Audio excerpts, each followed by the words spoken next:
बच्चों को दुआएं, बड़ों को सलाम। फ़िज़ा है मेरा नाम, you are watching morning with फ़िज़ा।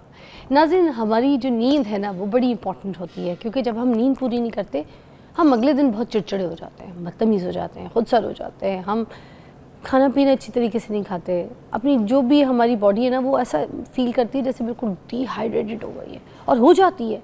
जब आप नींद पूरी ना करें, भले आप पानी का इंटेक जितना भी ले लें सुबह उठ के, आप अजीब से रहेंगे, चिड़चिड़े से रहेंगे, आपसे काम अच्छा नहीं होगा। आपका जो एक एनर्जी सोर्स है ना वो आप उसको इस्तेमाल नहीं कर सकेंगे, आपकी एनर्जी लेवल बिल्कुल डाउन होंगे, ऐसा लगेगा लेथार्जिक हैं, बेडी ऐसे बस बेड पे लेटे रहें, सोते रहें, बॉडी में आपको पेन सी रहेगी, स्ट्रेस सा रहेगा, कंधे भारी भारी रहेंगे। तो ये सारी सिचुएशंस होती है ओनली बिकॉज जब आप नींद पूरी नहीं करते। गुस्सा, ठीक है, बाहर निकले तो झगड़ा कर रहे हैं, ट्रैफिक में किसी को देख रहे हैं, गाड़ी को आगे पीछे इधर उधर ले जाए, गलती खुद की भी होगी तो चीखेंगे आगे वाले को, गाली तक निकाल देंगे। हर तरीके की बुराई जो है वो शुरू होती है ये नींद ना पूरी करने की वजह से। बच्चों को सही अपने घर में देखभाल नहीं कर सकती औरतें, उनको खाना नहीं खिलाती, उनका डाइट प्लान नहीं देखती, उनकी पढ़ाई नहीं देखती, उनको ऊपर फोकस ही नहीं करती। क्यों? क्योंकि उन औरतों की नींद पूरी नहीं हुई होती। अच्छा, कुछ लोग ये कि शौक़ से जागते हैं, जिनको बड़ा शौक़ है सोशल मीडिया पे बैठने का, रातों को ड्रामे लगाने का, और इस तरह की कुछ उनकी अगर हैबिट्स हैं, या रात को लेट खाना खाने का, तो जब वो खाना लेट खाएंगे उनको डाइजेस्ट थोड़ा सा लेट होगा, और अगर नहीं भी होगा तो फिर सो जाएंगे आवाज़ार होकर और सुबह उठेंगे फिर। तो अब इस पे आज हम बात करेंगे कि कोई ऐसी टेक्निक्स, ऐसी मीठी मीठी नींद की गोलियों के बग़ैर कोई आपको ऐसे ट्रिक्स बता दी जाएं जिससे जो है वो आपकी स्लीप सर्कल सही हो जाए। और मैं एक और चीज़ सोच रही थी कि अगर आप पूरे वीक नींद पूरी ना करें और आप दिमाग में रखें कि मैं पूरे हफ्ते की जो नींद है ना वो जाके फ़ौरन सैटरडे संडे किसी टाइम पे जो मेरी ऑफ होगी मैं उसमें अपनी नींद पूरी कर लूँगा, आप क्या कहते हैं? क्या आपको लगता है कि आपकी नींद पूरी हो सकती है इस तरीके से? No, I don't think so. इस पर बात करते हैं। प्रोफेसर डॉक्टर अली अजमल हमारे साथ मौजूद हैं। कैसे हैं? Fine, thank you. साइकोलॉजिस्ट हैं आप, आपसे ये सारी बातें पूछना बनता है क्योंकि आप हमें सही बताएंगे कि नफ्सियाती क्या सोच होती है इंसान की। कहता है कि चलो पूरे हफ्ते नींद डिस्टर्ब हो गई, बस अब जो ये सैटरडे संडे आएगा ना इसमें अपना साइकिल पूरा ठीक कर लेंगे। ऐसे हो सकता है? नहीं नहीं, ऐसा नहीं हो सकता। ये एक मिथ है कि मैं पूरा वीक अगर अपनी नींद ना पूरी करूं, सैटरडे संडे को मैं अपनी नींद पूरी कर लूँगा तो मेरा गुजारा हो जाएगा। ऐसा नहीं होता। इसमें एक बुनियादी चीज़ होती है, इसको हम कहते हैं बायोलॉजिकल क्लॉक, सर्केडियन रिथम। वो हर इंसान का 24 घंटे का होता है। अब ऐसा एक हफ्ते का तो है नहीं कि 4-5 दिन आपने नींद पूरी नहीं की और 1-2 दिन बाद आपने यानी कि जो वीक डेज में वीकेंड पे आपने नींद पूरी कर ली। ऐसा नहीं होता। इंसान का जो बायोलॉजिकल क्लॉक है वो 24 घंटे का है। अब उसी में उसने जागना भी होता है और सोना भी होता है। और बाय द वे जो लोग इस तरह से करते हैं, बहुत सारे लोग इस तरह से करते हैं कि वीक डेज में नहीं ठीक तरह से सोते, वीकेंड पे अपनी नींद पूरी करते हैं। यहाँ पे मैं आपको ये बताता चलूँ, सिर्फ यही जो एक आदत है टाइम पे ना सोना ना जागना और जो वीक वाला रूटीन बनानी, ये सबसे बड़ा इंडिकेटर है दिल की बीमारी का। जो दिल की बीमारी आजकल हो रही है ना, जिसको हम कोरोनरी हार्ट डिजीज कहते हैं, इसका जो सबसे बड़ा इंडिकेटर या सबसे बड़ी वजह वो स्मोकिंग नहीं है। स्मोकिंग की वजह से तो होती है दिल की बीमारी, लेकिन स्मोकिंग इतनी खतरनाक नहीं है। उसके अलावा एक्सरसाइज ना करना, फिजिकल इनएक्टिविटी, ये भी एक रीजन है, लेकिन ये भी सबसे ज्यादा खतरनाक चीज नहीं है। उसके अलावा स्मोकर्स की हौसला अफजाई तो नहीं, देखें, बुरी चीज तो है स्मोकिंग, गलत है, इससे दिल की बीमारी होने के चांसेस होते हैं। हाँ। इसी तरह से अगर आप एक्टिविटी, फिजिकल एक्टिविटी नहीं करते, गलत है, इससे बीमारी के चांसेस ज्यादा होते हैं। अगर हम दिल की बात करें या ओवरऑल करें, उसके अलावा अगर आपका खाना ठीक नहीं है तब भी इश्यूज आपको होते हैं। लेकिन ये सारी चीजें आती हैं दूसरे, तीसरे, चौथे नंबर पे। मैं ये कहना चाहता हूं, अच्छा। जो सबसे ज्यादा दिल की बीमारी का सबब है वो आपके बायोलॉजिकल क्लॉक यानी कि सर्केडियन रिदम यानी कि नींद का जो मामला है उसका खराब होना, जिसको भी हमने कहा था कि आप हफ्ते बाद अपनी नींद पूरी कर लेते हैं। ये सबसे बड़ी दिल की बीमारी की वजह है। ये यौन कैसे आती है इंसान को? साइंस इसके बारे में क्या कहता है? ये कोई दिमागी सिग्नल है जिसकी वजह से एकदम से खुद ब खुद कंट्रोल के बगैर मुंह खुल जाता है और आप यॉर्न करना शुरू करते हाँ हैं। जी, ये जी cycle बिल्कुल, क्या ये एक कुदरत का एक मैकेनिज्म है। ये जब आप थोड़ा सा बॉडी अंदर से थका थका फील करती है, इस एक रेस्ट, इसको माइक्रो सेकंड के लिए बॉडी खुद को ही रेस्ट देती है। इसको हम कहते हैं होम्योस्टेसिस का मैकेनिज्म। यानी कि इसकी आसान मिसाल ऐसे है कि जैसे अगर किसी की ब्लड में शुगर लेवल ज़्यादा हो गया तो क्या करता है, पेंक्रियाज खुद ब खुद वो स्क्रीशन शुरू कर देता है। अल्लाह ताला का निज़ाम है, वो बराबर हो जाता है ना निज़ाम। अगर किसी को ब्लड शुगर है, पेंक्रियाज काम नहीं कर रहा तो वो उसको शुगर उसकी डाइजेस्ट नहीं होती। इसी तरह से जो यॉर्निंग होती है, ये कुदरत का एक बड़ा निज़ाम है। कुदरत आपको सेकंड्स के लिए खुद ब खुद रेस्ट दे देती है। बॉडी आपको खुद ब खुद रेस्ट मांग रही होती है और वो हम इस तरह से हम यॉर्निंग आती हैं और वो क्या करते हैं, वो एक हम उस लेवल पे आ जाते हैं, थोड़ा सा माइक्रो रेस्ट। हमारा मूड वो जो है ना स्विच हो जाता है। जी बिल्कुल, रेस्ट मिल जाता है ना कि एक आप देखें कि एक इंसान है, अब स्लीप के जागना क्या होता है, अलर्टनेस। हम अलर्ट हैं, हम काम कर रहे हैं, हमारा माइंड एक्टिव है, बॉडी एक्टिव है। अब क्या हुआ, हमें हमारा बॉडी जो है वो चाह रही है कि थोड़ी देर के लिए ज़रा मुझे आराम की ज़रूरत है, मुझे अभी आराम चाहिए। तो चलते फिरते, ड्राइव करते हुए, इवन के शो में बैठे हुए, कहीं पे भी हम क्या करते हैं, हम यॉन करते हैं। वो एक कुदरती तौर पे अल्लाह ताला की तरफ से मैकेनिज्म है कि इंसान को कुछ सेकंड का ब्रेक मिल जाता है। बॉडी अपने आप को ब्रेक देती है अपने आप को फ्रेश करने के लिए। अच्छा, अब ये जो स्लीप मूड में चले जाते हैं, जब कोई अगर अच्छी खासी नींद अच्छी आ जाए किसी को, तो ये कितनी देर का जो टाइम पीरियड है वो एक डीप स्लीप चाहिए होती है? कि अगर कोई इंसान 8 घंटे की नींद पूरी नहीं कर रहा, 10 घंटे नहीं सो पा रहा, और वो बीच में कोई बस आधा घंटा, 40 मिनट या फिर 1.5 घंटा सोया, मगर उसकी कुछ लोगों की नींद इसमें पूरी हो जाती है, लोग कहते हैं यार नहीं, फुल हो गया क्योंकि मैं डीप स्लीप सोया था, वो कितना कोई टाइम होता है? देखिए, जहाँ तक स्लीप की बात है कि नॉर्मल जो आपका फेज़ होता है ना, स्लीप का जो टाइम है वो 6 से 9 घंटे तक होता है। हर इंसान को उतना लेना चाहिए। अब अगर हम कहते हैं कि कोई इंसान 1-2 घंटे सो के वो कहता है मैं डीप स्लीप में चला गया और जी चले मैं ठीक हो गया, फ्रेश हो गया, और बहुत सारे इंसान फ्रेश हो भी जाते हैं। अब इसमें ये होता है कि लेकिन ये चीज़ ठीक नहीं होती। वक्ती तौर पर अगर आप मसरूफ़ हैं तो कोई बात नहीं, आप 1-2 घंटा सो के भी डीप स्लीप, जो जिसको हम डीप स्लीप कह रहे हैं, वो ये है कि क्वालिटी स्लीप, कि ठीक है जी मैं जितना भी सोया हूं भरपूर सोया हूं, मोबाइल ऑफ करके हर चीज ऑफ करके भरपूर, कमरा बंद करके, एग्जैक्टली भरपूर सोया हूं। अब ये जो थोड़ी देर के लिए भरपूर सोना होता है ना, ये आपको फ्रेश तो कर देता है, लेकिन ये एक लंबी स्लीप का नेमुल बदल नहीं होता। क्योंकि जब हम 6 से 9 घंटे नॉर्मल जो स्पैन है, इसमें हर इंडिविजुअल डिफरेंसेस होते हैं, तो उसमें नींद के डिफरेंट फेजेस होते हैं। उसको हम कहते हैं रैपिड आई मूवमेंट और नॉन रैपिड आई मूवमेंट। कभी एक फेज आता है, उसके बाद 90 मिनट बाद दूसरा, फिर तीसरा। तो एक स्लीप में, कॉन्टिन्यूअस स्लीप में 3 स्टेप्स, एग्जैक्टली। ठीक है। अच्छा, ये जो 3 स्टेप्स है इसके बारे में आपने मुझे बताना है ब्रेक के बाद, कि 8 घंटे की स्लीप में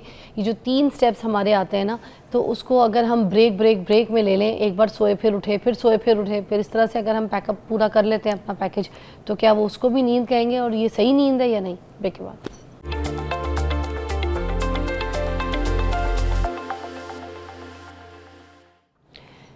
welcome back, you watching morning with Fiza. Doctor Ali Ajmal हमारे साथ मौजूद है। हम नींद के हवाले से बात कर रहे थे। मुझे बताइएगा कि अगर 3 स्टेप्स होते हैं नींद के और उसको हम थोड़ी देर सोएं, उसके बाद फिर उठ जाएं, फिर अपने को काम काज करें, फिर थोड़ी देर सो जाएं, फिर उठें, फिर उसके बाद थोड़ी देर सोएं, 3 स्टेप्स में ये नींद पूरी करके 8 घंटे का जो टाइम सर्कल है अगर वो पूरा कर लेते तो कंप्लीट नींद होगी उस दिन की? जी बिल्कुल, नींद तो कंप्लीट होगी। उसमें 2 तरीके हैं। देखिए, इंसान का, जैसे अभी हम स्टार्ट में बात कर रहे थे ना, एक बायोलॉजिकल क्लॉक, सर्केडियन रिदम बन जाता है। अब अगर तो किसी को ये आदत हो गई है कि वो थोड़ा टाइम सो के, यानी कि अगर 6 घंटे या 8 घंटे उसने पूरा करना है, तो लेट से 2-2, 2.5 घंटे सो के 3 स्टेप्स में वो क्या करता है, अपनी नींद कंप्लीट कर लेता है और उसकी ये एक आदत बन गई है। अब क्या होगा कि उसकी जो बॉडी है वो इस चीज़ से एडजस्ट कर जाएगी, उसकी तो ये नींद पूरी हो जाएगी। और आमतौर पे जब हम देखें कि आज से जब हम गारों में रहते थे, पुराना इंसान है तो वो सोया ही ऐसे करता था। उसके पास ये लग्जरी नहीं थी कि एक 6 घंटे 8 घंटे टिक के सो सके। ये तो एक मॉडर्न लाइफ में चीज़ें आई ना, पहले ऐसा ही होता था तो वो भी ठीक थे। अब इशू ये है कि अगर तो आपकी ऐसी आदत है तो फिर तो ये ठीक चीज़ है कि आपका पैटर्न ही नींद का ये बन गया। लेकिन अगर बेहतर तो ये है कि जैसे आज की रूटीन है कि आप 6 से 8 घंटे 1 गो में सोएं। इसमें इशू पता क्या होता है? इशू ये होता है कितनी नींद ले रहे हैं और नींद ले कैसे रहे हैं। असल में जो डिस्टर्बेंस नींद में होती है, जो जिसके हमें जिस्मानी और ज़हनी नुकसानात भी होते हैं, वो ये होता है कि आपकी नींद के पैटर्न चेंज हो रहे हैं। मिसाल के तौर पर या आप 1 गो में सोए उसके बाद आपने क्या करना शुरू कर दिया, आपने ब्रेक्स में सोना शुरू कर दिया।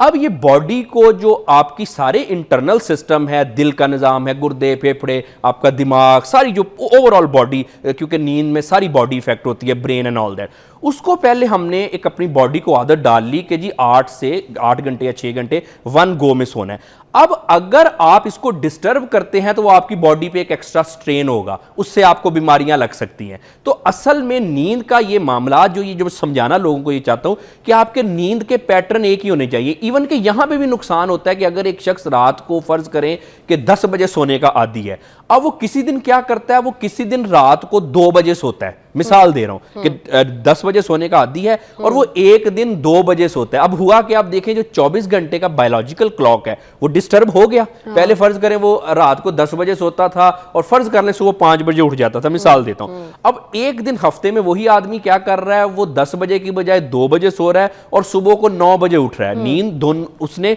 पूरी कर ली बिल्कुल, लेकिन ये जो चीज है, ये जो बायोलॉजिकल क्लॉक में आपने ऑब्स्ट्रक्शन कर दी, ये आपको बीमार कर सकता है। जैसे अभी हमने स्टार्ट में बात की थी कि दिल की बीमारी की आजकल सबसे बड़ी वजह ये है। उसके अलावा तो नींद में ये समझना कि नींद है क्या, क्वालिटी, क्वांटिटी, कैसे सोते हैं, कितने घंटे सोते हैं, और इससे भी ज्यादा जरूरी आप सोते कैसे हैं, किस टाइम पे सोते हैं, किस टाइम पे जागते हैं। जो भी आपने स्टार्ट में वीकेंड वाली बात की थी, ये तो हम इंसान अपने आप को बहुत ज्यादा बीमार कर रहा है कि पहले हम 5 दिन एक तरह से सोए, 6ठे 7वें दिन और तरह से सोए। अच्छा, आप जैसे ये पूछ रहे थे ना आप सोते कैसे हैं, आजकल तो ये आप ये भी बोले ना कि गाड़ी चलाते हुए सोते हैं तो मान लेंगे, अगर आप कहीं खड़े खड़े सो जाते तो मान लेंगे, कोई किसी से बात कर रहा हो तो बातें करते करते सो जाता है, मान लेंगे। ऑफिस में सोते पड़ते हैं, हर वक्त यौन, ऑफिस अमला देखा आपने, थके हुए, लेथार्जिक, यौन लिए जा रहे हैं, नींद आई जा रही है, ऑफिस में चुपके चुपके कहीं ना कहीं जाके सो रहे हैं, स्कूल में बच्चे जा जाके सोए जा रहे हैं, नींद पूरी नहीं होती, कभी डेस्क में, कभी मिस में आई गो टू टॉयलेट, गए जाके वॉशरूम में सो गए। तो इतनी ये नींदें जो है ये फिर देखिए इसमें 2-3 चीज़ें, जो नींद है ना, ये अल्लाह ताला की बहुत बड़ी नेमत है। यार वो कहते हैं ना, फबिय्यी ला रब्बिकुमा तुकज़्ज़िबा, और तुम अपने रब की कौन कौन सी नेमत को झुठलाओगे। अगर मैं आपको नींद के फायदे बता दूं ना, तो जितने अभी हमें सुन रहे हैं ना, ये कोशिश करेंगे कि सोने की कोशिश करेंगे। अगर मैं आपको नींद के वैसे भी सोए फायदे बता दूं कि नींद के हमें कितने ज्यादा फायदे हैं इंसान को। हाँ। अब चले इस पे फिर मैं आपको बताता हूँ कि लोग सोते क्यों हैं, ऑल दैट। हाँ। सबसे पहली बात यह है कि देखिए जो नींद है ना, ये एक आपकी बॉडी का जो रिपेयर सेंटर होता है, रिकवरी सेंटर होता है। जैसे हम किसी की सर्विस कराते हैं ना अपनी गाड़ी वगैरह की, इसी तरह से जो नींद है ये कुदरतन इंसान के दिमाग का, जिस्म का रिपेयर सेंटर होता है, सर्विस सेंटर होता है। जितनी भी आपको रिकवरी होती है वो आपको नींद में होती है। मिसाल के तौर पर अगर आपको कोई परेशानी है, कोई डिप्रेशन भी है, तो उसकी जो रिकवरी होती है वो नींद में होती है। अगर आपको कोई मसल क्रैम्प्स हैं, आप थके हुए हैं, आपकी बॉडी में कोई स्ट्रेस यानी कि बायोलॉजिकल स्ट्रेस है, या हार्ट पे स्ट्रेस है, कोई किडनीज पे स्ट्रेस है, किसी तरह का, वो सारी की सारी जो आपकी रिकवरी होती है वो सारी की सारी नींद में होती है। जिन लोगों की नींद अच्छी होती है, मतलब आपके रिकवरी सेल्स जो है एक्टिव हो जाते हैं वंस यू स्लीप। एग्जैक्टली। और ये जितना भी रिपेयर होना है, मिसाल के तौर पे अभी हमने वॉक की या हम थक गए, तो अक्सर होता नहीं कि बॉडी में थोड़े से क्रैम्प्स, कुछ थोड़ा सा मसल में पेन, थकावट हो जाती है, बाद का पेन भी होती है। अब वो क्या करते हैं, जब नींद आती है तो वो जो एक केमिकल जो एक बॉडी में टेंशन का माहौल होता है, नींद में वो रिलीज हो जाती है टेंशन। ये होम्योस्टेसिस जो है हमारा एक अल्लाह ताला का मैकेनिज्म अल्लाह ताला ने बॉडी में बनाया, वो रिस्टोर हो जाता है। अब वक्ती तौर पे नींद के फ़ायदे यानी कि मूड ठीक रहना, आप एक्टिव रहते हैं, फोकस आपका ठीक रहता है, आप अच्छे डिसीजन मेकिंग कर सकते हैं, आप लाइफ में अच्छी तरह प्रोफेशनली और सोशली एक्सेल कर सकते हैं, हाजिर जवाब हो सकते हैं एंड ऑल दैट। एक तो ये वक्ती फ़ायदे हो गए। दूसरी चीज़ें आप आ जाए, नींद हमें बहुत सारी बीमारियों से बचाती है। अगर किसी की नींद ठीक है तो उसको ये जो ज़हनी व नफ्सियाती मसले और जिस्मानी मसले होने के चांसेस बहुत कम होते हैं, और अगर हो भी जाए तो वो जल्दी से उसका हम इलाज कर लेते हैं। मिसाल के तौर पे बहुत सारे ऐसे लोग मेरे पास जो डिप्रेशन के या स्ट्रेस, एंग्जाइटी, ओसीडी मुख्तलिफ अमराज में आते हैं। सबसे पहले जो दूसरे क्वेश्चन के साथ ये होता है क्वेश्चन कि आपकी नींद कैसी है। अच्छा, अगर तो कोई कह दे जी नींद मेरी ठीक है, डिप्रेशन का मरीज हूं लेकिन नींद ठीक है, तो ये एज अ डॉक्टर, सारे डॉक्टर जो हैं ये हम बड़े ऑप्टिमिस्टिक होते हैं, चलो इसकी नींद ठीक है, इसका मतलब इसके इंटरनल बॉडी मैकेनिज्म जो है वो ठीक है, अब ये इसकी रिकवरी होने के चांसेस जो हैं वो बहुत ज़्यादा होते हैं। ये तो हो गया एक लॉन्ग टर्म। लेकिन फिजिकल, अगर फिजिकल की तरफ आए, मेंटल के अलावा फिजिकल की तरफ आए, आपको जो ओबेसिटी है, अगर आप अच्छी नींद लेते हैं तो ये आपके वज़न कम करने के लिए और ऑप्टिमल वज़न को मेंटेन करने के लिए बहुत ज़्यादा ज़रूरी है। नींद आप अच्छी नहीं होगी, नींद ठीक नहीं होगी तो आपको मोटापा आ जाएगा। ओबेसिटी जो है इसकी एक बड़ी वजह नींद का मसला है। उसमें दूसरी बात ये है, फिर ये जो दिल के मसले हो रहे हैं आजकल, इसमें नींद का एक बड़ा सबसे इंपॉर्टेंट फेज़ है, क्योंकि हमारा जो सर्केडियन रिथम है ये जब इसमें डिस्टर्ब होता है, ये हो गया लॉन्ग टर्म। अब उसके बाद आप देखें कि जो लोग जिनकी नींद अच्छी होती है, जिनकी नींद की आदत अच्छी होती हैं, वो लोग सेहतमंद ज़िंदगी गुजारते हैं, उनको डायबिटीज़ वगैरह इस तरह के मसले कम होते हैं, अगर हैं तो मैनेज अच्छे हो जाते हैं, और ये लोग एक लंबी ज़िंदगी गुजारते हैं। अपनी ज़िंदगी में जो नींद है वो एक लंबी ज़िंदगी की ज़मानत है, लॉन्जिविटी इसको कहते हैं, ये लंबी ज़िंदगी की नींद हमारी ज़मानत है। अब आप देखें कितना इसका फ़ायदा है। और अगर कहीं ना कहीं हमने ये बात कर लें कि नींद अगर आपकी डिस्टर्ब रह जाती है, नींद आपको, आप अपनी आदतों की वजह से आमतौर पर स्क्रोलिंग कर रहे हैं सोशल मीडिया, या काम है, या कोई बाहर घूम फिर रहे हैं, नींद अगर अपनी आदतों की वजह से आप ख़राब कर रहे हैं, क्वालिटी अच्छी नहीं है, या आपकी नींद की क्वांटिटी कम है, इसके तो नुकसानात हैं ही हैं। इससे भी ज़्यादा जो नुकसान है वो क्या है कि नींद की अगर आपकी क्वांटिटी ठीक नहीं है, उसके तो हैं ही नुकसानात बहुत ज़्यादा, लेकिन अगर आपका पैटर्न ठीक नहीं है कि आप 10 बजे सोने के आदी हैं, एक दिन आप 2 बजे सो जाते हैं, तो वो भी मसला है। तो अभी मैं इसमें आपको ज़रूर बात करना चाहूँगा कि हम अगर नींद ना लें तो क्या हो सकता है। ठीक है, आफ्टर दिस ब्रेक हम ये पूछेंगे कि नींद ना लेने पे क्या हो सकता है।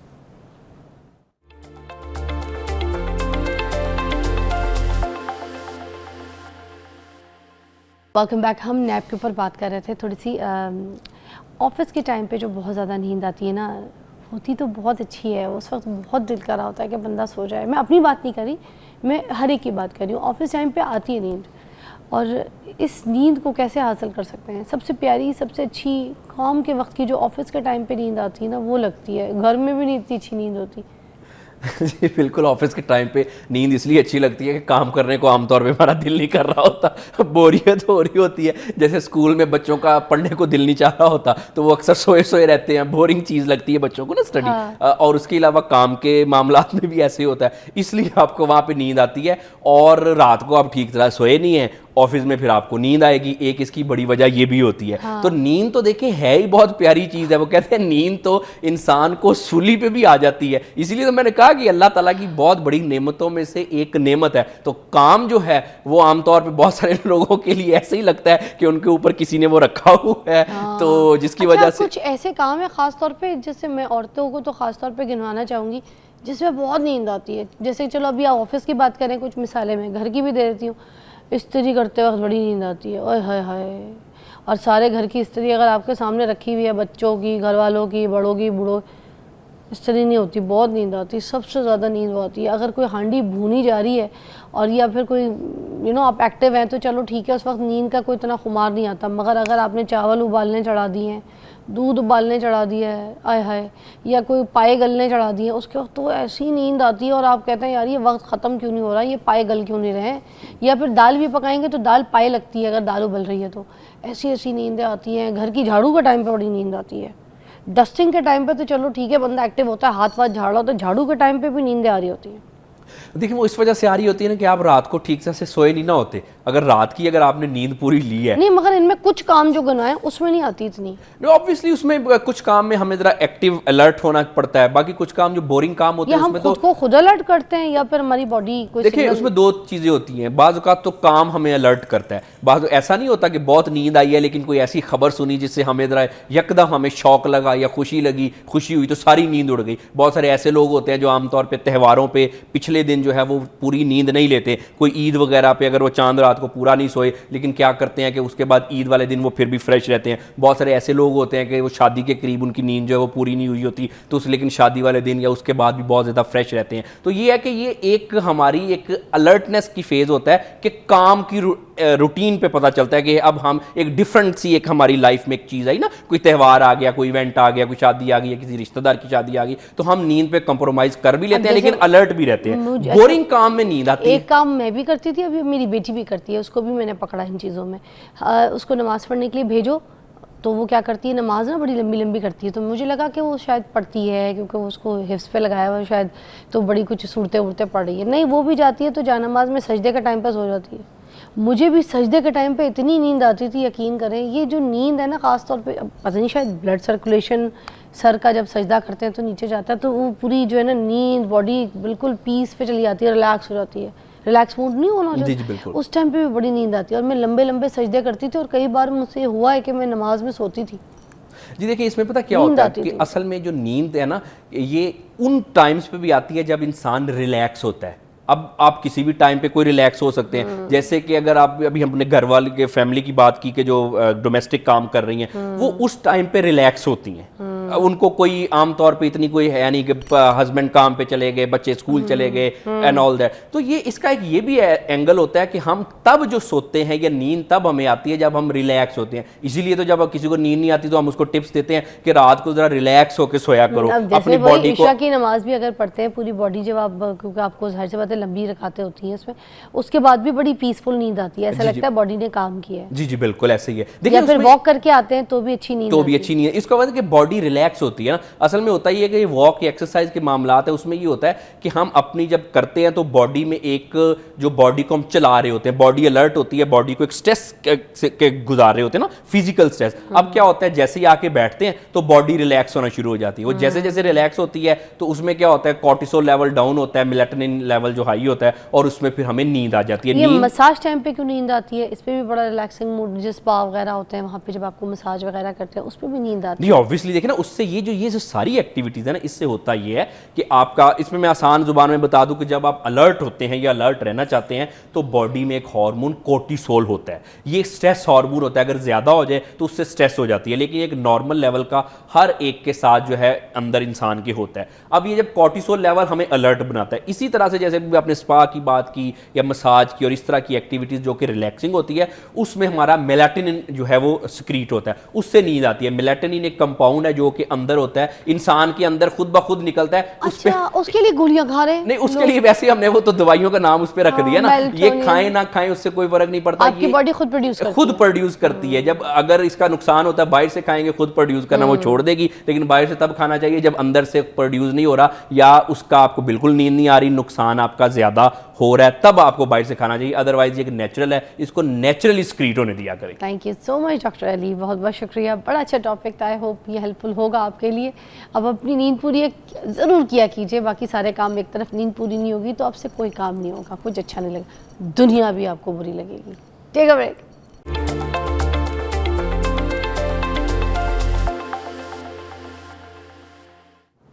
Welcome back, you watching morning with Fiza. नाज़रीन, अभी हकीम फरहान हनीफ साहब को हमने मदहू किया है और ख़ास एक इम्पॉर्टेंट टॉपिक जिसके साथ अभी हम बड़े सारे सवालात और कुछ नुस्खे भी यहाँ पर आपको करके दिखाएंगे। जिगर के हवाले से गर्मी जैसी आती है, आपको पता है, तो फिर ये वाली शिकायतें सुनने को मिलती हैं कि गर्मी जो है ना वो जिगर में हो गई है और जिगर का फंक्शंस जो है ना वो ज़रा ख़राब हो गए हैं, जिगर सही काम नहीं कर रहा। और आपको भी पता है कि अगर जिगर सही काम ना करे तो फिर आपका जो है ना ये CBC के टेस्ट जब आप करवाते हैं आपको पता चल जाता है, तो फिर उसके बाद आपके सारे दूसरे आर्गन्स जो है ना वो डिस्टर्ब होना शुरू हो जाते हैं, क्योंकि जिगर के फंक्शंस के थ्रू बहुत सारा काम जो है ना वो होता है। क्योंकि जो आपके LFT टेस्ट है ना, अगर वो ठीक नहीं आते, आपको पता चल जाता है कि आपके जिगर में आपको प्रॉब्लम है, तो फिर आपको उसका इलाज करवाना, उसकी ट्रीटमेंट करवाना ज़रूरी हो जाता है।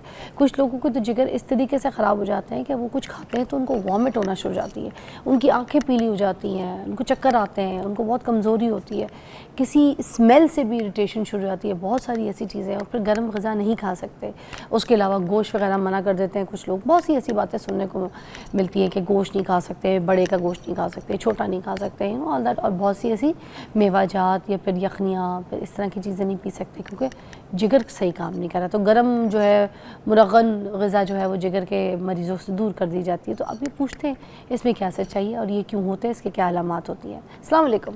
वालेकुम अस्सलाम वरहमतुल्लाहि वबरकातुहू। अच्छा, ये बताइएगा कि ये जो जिगर है ये ख़राब होता क्यों है, और जिगर अगर ख़राब हो जाए तो क्या क्या चीज़ें मज़ीद आपके आर्गन्स में ख़राब हो जाती हैं?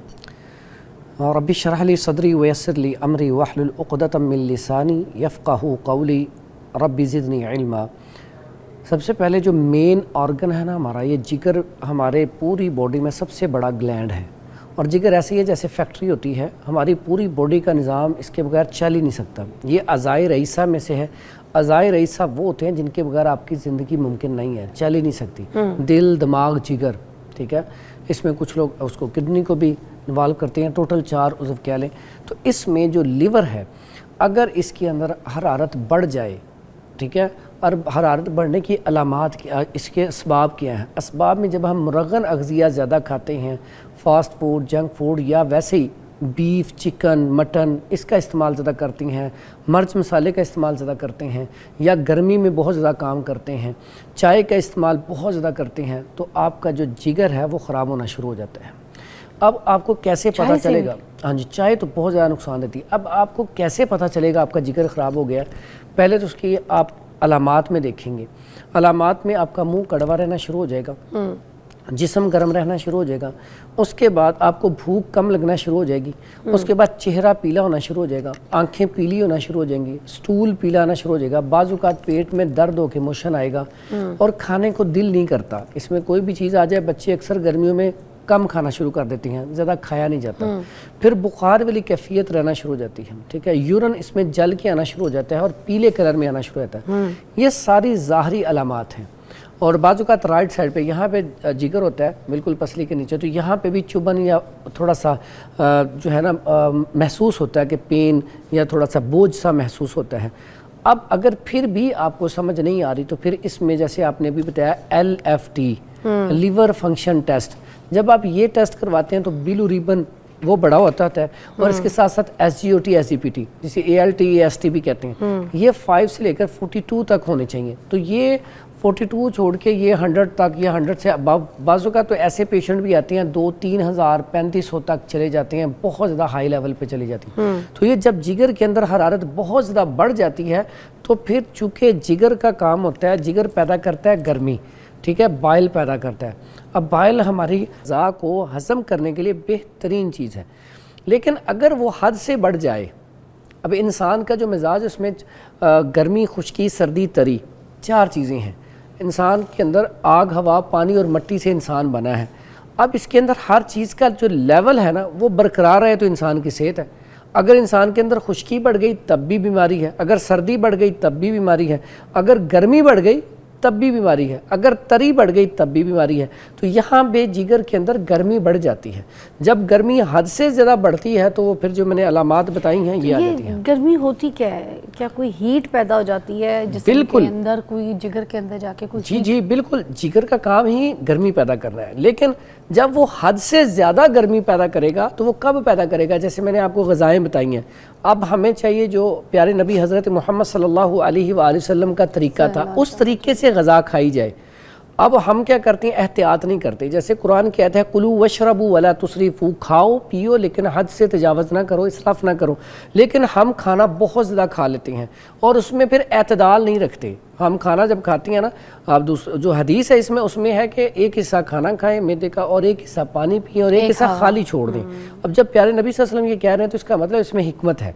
फिर उसके बाद हम इसके ऊपर इक्तिफा नहीं करते। फिर एक ही तरह की चीज़ें आप आजकल देख लें तो अक्सर घरों में आप देखेंगे या चिकन बन रहा है या उसमें अगर भूख नहीं लग रही तो मुझे वो आप दही भल्ले मंगवा दें, या फास्ट फूड या जंक फूड या चाय या कोल्ड ड्रिंक, शॉर्मा। मकसद कहने का हमारी ना, पहले अब देखें घरों में ना घिया कद्दू, घिया तोरी, टिंडे, शलजम, गाजर, मूली, हलवा कद्दू, सब्जियां भी बनती थी। आज यकीन करें पेशेंट, माशाल्लाह अच्छी तरीके से नाम लिया, आप अलग से रेडी भी लगा सकते हैं गली में। कमाल है। अच्छा इसमें ना अच्छा इसे हमें याद हो गया ना, क्योंकि यहाँ पे जब हमारे पास पेशेंट आता है ना, बहुत सारे पेशेंट को ये भी नहीं पता होता कि अच्छा घिया कद्दू भी होते हैं, हमने तो कभी खाया ही नहीं। तो जो आपने रेडी वाली बात की, घिया कद्दू को आप लौकी कहते हैं ना? हाँ जी बिल्कुल लौकी कहते हैं। आपने रेडी वाली बात की तो आज एक चीज़ आपको बता दूँ, मैं वाकई रेडी लगाता रहा हूँ। अच्छा कहाँ पे? ये बहुत अरसा पहले की बात है, तो मैंने ये काम भी किया हुआ है, ठीक है, मंडी में भी मैंने काम किया हुआ है। तो आपको ये सारी चीज़ों का पता भी है। मैं ये कहता हूँ कि जब इंसान ग्रास रूट से आता है ना, इंसान मुसलसल मेहनत करता है, इंसान घबराता नहीं है, तो अल्लाह ताला इंसान को इज्जत देता है। तो ये मैंने काम किया हुआ है, ठीक है। तो इसमें कोई मैं समझता हूँ कि मेहनत जो है ना, मेहनत उसमें मैं अभी भी जो लोग मेहनत करते हैं वो रेडी भी लगाते हैं, मुझे बड़े अच्छे लगते हैं कि वो खुद से मेहनत करके पैसा कमा रहे हैं। बेशक जितना भी कमाते हैं लेकिन मेहनत करते हैं, किसी से मांगते नहीं। कुछ बर्गर बच्चे या कुछ लोग जो मुझे इस तरह के मिलते हैं ना, जो कभी अपनी मेहनत करेंगे नहीं, अगर कर ली किसी उनके अब्बा अजदाद ने तो बताएंगे नहीं। ये फ़ख्र होता है इस तरीके की बात बताना इंसान के लिए, ख़ुद के लिए भी, कि भाई क्या क्या मेहनत, क्या क्या स्ट्रगल्स और कौन कौन से शेड्स से गुजर के बंदा आज यहाँ पे बैठा है। वाह वेरी नाइस। वो इसीलिए नाम याद है। आज आप देखें इंटरनेशनल लेवल के आप हकीम हैं और आपकी बातों पे लोग अमल करते हैं और फायदा हासिल करते हैं, आपके हाथ में शिफा भी है माशाल्लाह से, और लोगों की रहनुमाई करते हैं। देखें आप, अल्हम्दुलिल्लाह, ये रब का एहसान है। तो अच्छा, जिगर के बारे में बताइएगा कि अलामात क्या होती हैं अगर आपका जिगर ख़राब होना शुरू हो गया तो आम इंसान को कैसे पता चलेगा? कोई साइंस तो होंगे ना, कोई सिग्नल्स तो दे रहा होगा। सिग्नल मैंने जो कोई हीट का हमें पता नहीं चल रहा, कि हमें कैसे पता चलेगा? ये मैंने आपको अभी एक दफ़ा बताई थी, मैं दोबारा बताता हूँ। और इसमें एक और चीज़, इसमें नींद की वजह से भी इंसान डिस्टर्ब होता है, उसके जिगर के अंदर हरारत ज़्यादा पैदा होती है। पहले तो मैंने जो अलामात गिनवाई थी ना, उसमें सबसे पहले नोट कर लें मुंह के अंदर कड़वापन, हर टाइम मुंह कड़वा रहेगा, ये सिग्नल्स हैं। फिर उसके बाद भूख कम हो जाएगी, ठीक है। तीसरा चेहरे का रंग पिलाहट में चला जाएगा, मतली आना, ठीक है। बिल्कुल अक्सर लोग कहते हैं ना सुबह उठते ही मतली आ जाती है, मतली आना, चेहरे का रंग पीला होना, आइज़ का रंग पीला होना, और बाज़ों का जो आंखें हैं ना जलन महसूस होती है, हीट महसूस होती है। अच्छा, हीट ज़्यादा हो जाए तो पानी भी ज़्यादा नहीं पिया जाता क्या, या पी सकते हैं? यहाँ पे ये भी गलती है ना, पानी कम पीते हैं। पाँव जो है, यहाँ पे पाँव में जलन शुरू हो जाती है, पूरी बॉडी में आपके ना हरारत शुरू हो जाती है, ये सारी सिम्टम्स है। फिर आपको मैंने कहा था जिगर के ऊपर बोझ आता है, ये भी सिम्टम्स है। अच्छा, इस सिम्टम्स में एक और अक्सर लोग दोपहर के अंदर, जो प्यारे नबी हज़रत मोहम्मद सल्लल्लाहु अलैहि वसल्लम का तरीका था, दोपहर को कैलूला कहते थे कि थोड़ी देर के लिए रेस्ट करूं। उसका बुनियादी मकसद क्या था? उसका बुनियादी मकसद ये था कि अब आप गर्मी में काम कर रहे हैं, जब आप खाना खाएं दोपहर का, थोड़ी देर के लिए सोए ना, बेशक थोड़ी देर के लिए आप रेस्ट कर लें, तो उससे आप दोबारा आपका जो जिस्म है वो एतदाल पे आ जाता है। जैसे हम वज़ू करते हैं तो वज़ू करने से भी आपकी हरारत कम होती है, जैसे ही हम वज़ू करना शुरू करते हैं तो आपकी जो हरारत कम होना शुरू हो जाती है। तो इस तरह पानी जो है ये गर्मी का तोड़ है, ठीक है। तो नबी सल्लल्लाहु अलैहि वसल्लम के पास जब कोई सहाबी आता जिसको बुखार होता तो उसे कहते थे पानी से नहलाओ या इसे नहर के अंदर खड़ा कर दो, यानी कि पानी जो है वो हरारत का इलाज है, बॉडी टेम्परेचर बेसिकली नॉर्मल। अब देखिए ना, जिसको बुखार 104 पे हो तो उसको क्या कहते हैं, इसको कोई मेडिसिन ना दी जाए जब तक इसका बुखार 100 पे या 101 पे ना आ जाए। उसकी बुनियादी वजह क्या, उसे पट्टियाँ करवाते हैं या उसे नहलाते हैं, उसकी बुनियादी वजह यही होती है उसका जो टेम्परेचर है थोड़ा सा नीचे आ जाए। अगर इसमें उसे दवाई दी जाएगी तो उसे साइड इफेक्ट होगा, उसका नुकसान होगा।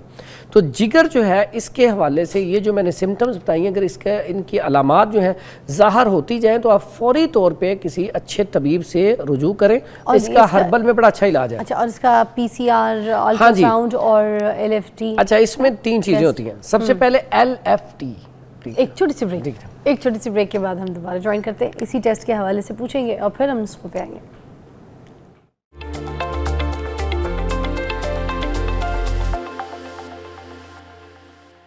Welcome back. और अब यहाँ पर हम जो नुस्खे हैं वो पूछेंगे फरहान साहब से। बहुत सारे अर्क यहाँ पे रखे हुए हैं, ये अर्क किस किस चीज़ के हैं, इसके बारे में बताइएगा। अच्छा, इसमें ना ये है अर्के गाउज़बान, ठीक है। इसमें एक ये है अर्के मको, अर्के कासनी, ये है अर्के बजूरी और ये है अर्के मको। ये 4 अर्क हैं। ऐसा पेशेंट जिसका लीवर का जितना भी बड़ा इशू हो, लीवर सोराइसिस तक, सोजिश है, अगर जिगर के अंदर हरारत है, उसका LFT बहुत ज़्यादा बढ़ा हुआ है, उसमें SGOT SGPT बहुत ज़्यादा एंजाइम बढ़े हुए हैं, उसके लिए इतना कमाल का रिजल्ट है कि अगर ये 4 अर्क आप ये वाले लें, वैसे तो 4 अर्क मिलते हैं, वो नहीं, चुअरका नहीं, ये 4 अर्क लेके इसको थोड़ा थोड़ा आपने इसमें डालना है, यानी कि ये चारों मिला के हम इसका ना हाफ ग्लास करेंगे, ठीक है। अच्छा, बाकी इसमें पानी डालेंगे। ये अभी आपने लिया अर्के गाउज़बान, फिर अर्के कासनी, और उसके बाद ये आम बंदा भी पी सकता है? आम बंदा भी, ताकि इस ऐसे मौसम में अगर पिया जाए गर्मी में, तो आम बंदे के लिए भी ऐसा ज़बरदस्त है कि पीऊंगी है। हाँ जी। और ये आ गया जी अर्के बजूरी। आपने शरबत बजूरी सुना होगा, अर्के बजूरी नहीं सुना होगा? नहीं जी। अर्के और इसमें शरबत में क्या फ़र्क होगा?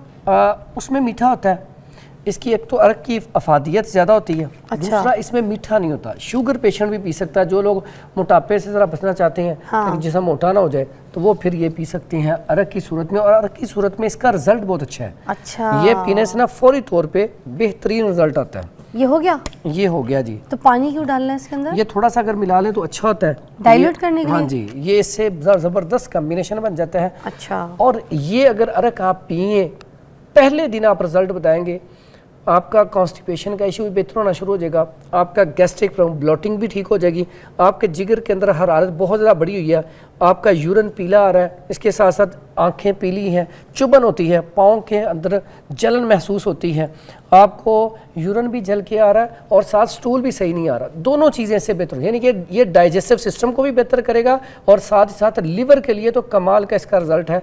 लीवर को फौरी तौर पे ठीक करके आपका SGOT SCPT फ़ौरन नॉर्मल होना शुरू हो जाएगा। और ऐसे अफराद जो बाहर जाना चाहती हैं तो उनका जो टेस्ट होता है ना ज़रूरी, वो LFT ही करवाते हैं। तो LFT अगर आपका बड़ा हो तो आप बाहर भी नहीं जा सकते। अगर आप बाहर काम के सिलसिले में जाना चाहते हैं, यहाँ पे आपको काम नहीं मिल रहा अच्छा, तो उसके लिए भी अगर आप ये इस्तेमाल करें तो आप ठीक इसको ना 21 दिन या 41 दिन इस्तेमाल करके आप अपनी रिपोर्ट चेक करवाएं। अल्लाह के हुक्म से आपकी रिपोर्ट बिल्कुल क्लियर आएगी। तो अगर किसी ने सऊदीया जाना है 21 दिन पहले ये शुरू कर ले, हाँ जी, तो इंशाल्लाह उसका। और इसमें एक और चीज़ है, अगर इसको और रिजल्ट बढ़ाना चाहती हैं तो शरबत बजूरी ऐड कर सकती हैं, लेकिन शर्त यही है ऐसा पेशेंट जो शुगर पेशेंट है वो इसको इस्तेमाल ना करे। नहीं तो आप शरबत बजूरी अगर इस्तेमाल कर लेती हैं इसमें तो ये मीठा भी हो जाएगा, टेस्ट और अच्छा हो जाएगा। तो इस तरह भी आप ये सुबह निहार पिएं और शाम को असर के टाइम यानी कि 4 बजे के टाइम पे या 5 बजे के टाइम पे आप पी लें तो बड़ा बेहतरीन रिजल्ट है इसका। तो बस जिन लोगों ने आउट ऑफ कंट्री जाना है, जो लोग सोच रहे हैं, प्लान कर रहे हैं, सबसे ज़्यादा मसले यही होते हैं कि टेस्ट क्लियर नहीं आ पा रहे होते क्योंकि आपके जिगर की गर्मी होती है। तो ये जो नुस्खा यहाँ पर बताया गया ये ख़ास तौर पे इस्तेमाल कीजिए, ख़ास तौर पे जो लोग जा रहे हैं मुल्क से बाहर और उन्हें अपने LFTs करवाने, अपने टेस्ट करवाने और उनके टेस्ट उनके सही नहीं आने के चांसेस हैं या कोई ख़तरा है तो 21 दिन पहले इस्तेमाल करना शुरू कर दें। और जैसे कि हकीम साहब ने कहा कि फरहान भाई कह रहे हैं कि आप इसको वैसे भी इस्तेमाल कर सकते हैं अगर आपकी गर्मी आती है और आपको लगता है कि आप कोई और भी जो इशूज़ बताएं इन सब के इलाज जो है इन अरकात के साथ हैं। तो ये अरकियात इस्तेमाल कीजिए और अपने जो है ना टेस्ट क्लियर करवा लीजिए। अच्छा, इसका भी बता दीजिए जो बजूरी है उसको पीने का क्या तरीका होता है, उसको किस तरह पीते हैं? बजूरी जो है इसका बड़ा आसान सा बेहतरीन तरीका है। ये आप पानी लें और इसमें ना आपने पहले तो ये शरबत ऐड करें, शरबत ये तकरीबन 3 से 4 चम्मच आप इसकी ऐड कर लें। इसके अंदर 3-4 चम्मच ऑलमोस्ट होने चाहिए। ठीक है। अब इसमें आपने पानी शामिल करना है, नीम गर्म पानी या नॉर्मल सादा जिस तरह का आप पीना चाहें। ओके, ठीक है। अगर आप दोपहर में पीना चाहते हैं तो आप हल्का ठंडा भी पी सकते हैं। अच्छा। अगर आप सुबह सुबह पीना चाहते हैं या रात को तो फिर आपको ठंडा नहीं पीना चाहिए। दैट्स इट, बस। ठीक है, बस अब इसको हिला के तो आप इस्तेमाल कर सकती हैं। अच्छा, ठीक है। ये शरबत बजूरी तैयार हो गया और ये शरबत बजूरी जो है बेहतरीन रिजल्ट है इसका, कमाल का रिजल्ट है। जिगर की गर्मी के लिए आपको जितनी मर्जी गर्मी लग रही है आप घर पे आए हैं, बजाय इसके कि आप कोई कोल्ड ड्रिंक इस्तेमाल करें आप शरबत बजूरी पिए। यकीन करें फौरी तौर पे आपकी पेशाब की जलन हो, आपके जिगर के अंदर हरारत इतनी ज़्यादा कि आप गिर रहे हैं, नकाहत कमज़ोरी हो रही है, बुखार हो रहा है, यानी कि ये गर्मी के बुखारों के लिए भी बड़ा कमाल का इसका रिजल्ट है। फौरी तौर पर तबीयत भी बेहतर होगी और भूख भी लगना शुरू हो जाएगी, टेस्ट भी अच्छा। अच्छा, आई लाइक इट। अच्छा, उसके अलावा ये इतने सारे हरे धनिए, पुदीने और ये लौकी, खीरा, इसका क्या करने लगे हैं, इसका क्या होगा? अच्छा, इसमें ना ये धनिया जिसको हम अक्सर आम समझते हैं कि ये सस्ता सा मिल जाता है, लेकिन इसकी अफादियत इतनी अच्छी है कि अगर आपकी आइज़ के अंदर जलन हो रही है तो आप इसको ग्राइंड करें, पानी में ग्राइंड करके इसका वो जैसे चटनी बनती है, हरी मिर्च नहीं डालनी, सिर्फ हरा धनिया, तो ये आप रुई के साथ थोड़ी देर के लिए यहाँ पे रख लें तो थोड़ी देर के बाद आप देखेंगे आपकी आंखों को बड़ी ठंडक महसूस होगी और आपकी आंखें ठीक हो जाएंगी। उसके साथ पीने के लिए भी बड़ा कमाल का रिजल्ट है और खाने में भी ये जो सलाद आप देख लें, अगर आप सलाद बनाती हैं बंद गोभी या खीरा ले लेते हैं, गाजर, मूली, इस तरह आप ये सारी सलाद बनाती हैं तो उसके ऊपर आप धनिया काट के डाल लें। ऐसे अफराद जिनके जिगर के अंदर बहुत ज़्यादा हरारत है, ऐसी सलाद वो दोपहर के टाइम खाएं, सालन वगैरह ना खाएं, तो ऐसी सलाद से फौरी तौर पे उसकी तबीयत ठीक होना शुरू हो जाएगी और चंद दिन में भूख भी ठीक हो जाएगी, जो मुंह कड़वा रहता है वो भी ठीक हो जाएगा। इसकी तासीर ठंडी होती है। हाँ जी, अक्सर आपने देखा पहले लोग जब सब्जी बनाते थे तो धनिया लाजमी डालते थे, जब भी गोश्त वगैरह बनाना जो ऐसी गर्म चीज़, तो क्योंकि वो इससे एतदाल पे आ जाए। तो अगर किसी के जिगर में अगर गर्मी हो गई है और किसी को ऐसी ज़्यादा हरारत है तो क्या धनिए को ग्राइंड करके या इसका ग्राइंड करके इसका जूस बना के ब्लेंड करके पिया जा सकता है? बिल्कुल। इसके लिए अगर आप धनिए के साथ साथ ना आप ये धनिया थोड़ा सा लें, उसके साथ ये पुदीना लें, एक गिलास के लिए बता। हाँ जी, 1 गिलास के लिए थोड़ा थोड़ा लें और ये लेमन इसके अंदर थोड़ा सा निचोड़ के, मीठा इसको आप गुड़ के साथ, गुड़ यानी कि शक्कर जो देसी शक्कर है या गुड़ को कूट लें, उससे मीठा करके पिए। यकीन करें जैसे आपके अंदर AC लग जाता है ऐसी पोजीशन होगी, यानी कि इतनी ठंडक पहुंचाएगा कि जो लोग अब कोल्ड ड्रिंक पीते हैं बड़ी ठंडी ठंडी जिस्म को सुकून देने के लिए, या टेट्रा पैक जूस पीते हैं, वो भूल जाएंगे। एक तो इसका टेस्ट बड़ा कमाल होगा, फिर ये सिर्फ और सिर्फ आपके पानी की कमी को पूरा नहीं करता, ये आपको मिनरल्स भी देता है, ये आपके डाइजेस्टिव सिस्टम के लिए है, फिर आपकी ग्लो के लिए है, क्योंकि ये पुदीना इतनी ज़बरदस्त चीज़ है। मैं अक्सर कहता होता हूँ पुदीना आपके पास होना चाहिए। अगर आप ये पुदीना और ये जो मैंने नुस्खा बताया ये इस्तेमाल करते हैं, सिर्फ आपका ये जो लिवर के अंदर आपके गर्मी आ रही वही नहीं कंट्रोल होगी, बल्कि लिवर जो फैटी है ना वो भी नीचे आना शुरू हो जाएगा, आपको दिल का अटैक नहीं होगा। फिर तो ये जो चटनी हम लोग इस्तेमाल करते हैं उसमें सिर्फ हरी मिर्चें डालते हैं, एक एडिशन यही है, थोड़ा कोई प्याज वगैरह भी डाल लेते हैं। तो मुझे ये बताइए फिर चटनी का भी तो वही काम करेगा, चटनी पी रहे हैं तो फिर अगर हम ये नहीं पी रहे हाँ जी तो भी सही है? नहीं, चटनी में अगर आपका लीवर फैटी है तो फिर आप लहसुन 50 ग्राम ले लें, अदरक 50 ग्राम ले लें, अनारदाना 50 ग्राम ले लें और पुदीना ले लें 50 ग्राम, और इसमें थोड़ी सी काली मिर्च डाल लें। फिर तो ये liver fatty, cholesterol, uric acid इसका बेहतरीन इलाज है, ठीक है, और आपकी फैट को कम करता है, आपके वेट को कम करता है। लेकिन अगर आप के अंदर सिर्फ SGOT SCPT बढ़े हुए हैं तो फिर आप कतन इसमें लहसुन, अदरक और वो चीज़ें नहीं डालेंगे, सिर्फ और सिर्फ आप धनिया लेंगे और ये पुदीना लेंगे और उसके साथ ये इसका वो पानी बना के, पानी का तरीका भी बड़ा सादा सा, ब्लेंडर में थोड़ा सा ये धनिया डालें, थोड़ा सा ये डालें, उसके बाद आप ये ग्राइंड करके उसके बाद आप थोड़ा सा लेमन और वो डाल के पियेंगे तो ये जो है ये आपका SGOT SCPT उसको बड़ी जल्दी रिकवर करता है। आप ये सिर्फ 7 दिन पिए, उसके बाद आप रिजल्ट देखें। अब ये लौकी का बेहतरीन, ये इसका अगर आप सालन बना के खाती हैं ना हल्की मिर्च वाला। या ब्रेक के बाद बताइएगा, सालन से पानी आ रहा है, भूख लग रही है, ब्रेक लेते हैं।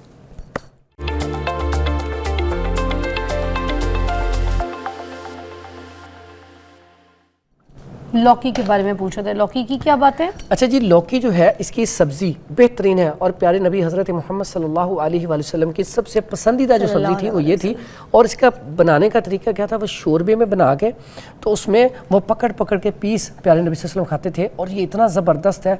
अगर आपका SGOT SCPT बढ़ा हुआ है तो हल्की मिर्च वाले आप ये बना के खाएँ, फौरी तौर पर आपकी तबीयत एतदाल पे आ जाएगी। इसके साथ साथ इसका कद्दू का रायता बड़ा ज़बरदस्त है। अगर आप दही में इसको वो काट के ना बिल्कुल कद्दूकस करके या बिल्कुल बारीक पीस करके बनाएं तो यकीन करें बड़ा कमाल का, आपका दिल ही नहीं करेगा कि आप इसको बस करें खाना, बहुत मजे का। उससे भी फौरी तौर पे तबीयत ठीक होना शुरू हो जाती है। बाज़ लोग इसका जूस निकाल के पीते हैं, जूस उस वक्त ठीक है इसका जब बहुत ज़्यादा गर्मी हो, बहुत ज़्यादा मौसम में भी गर्मी हो और आपके अंदर भी हरारत SGOT SCPT बहुत ज़्यादा बड़ा हो।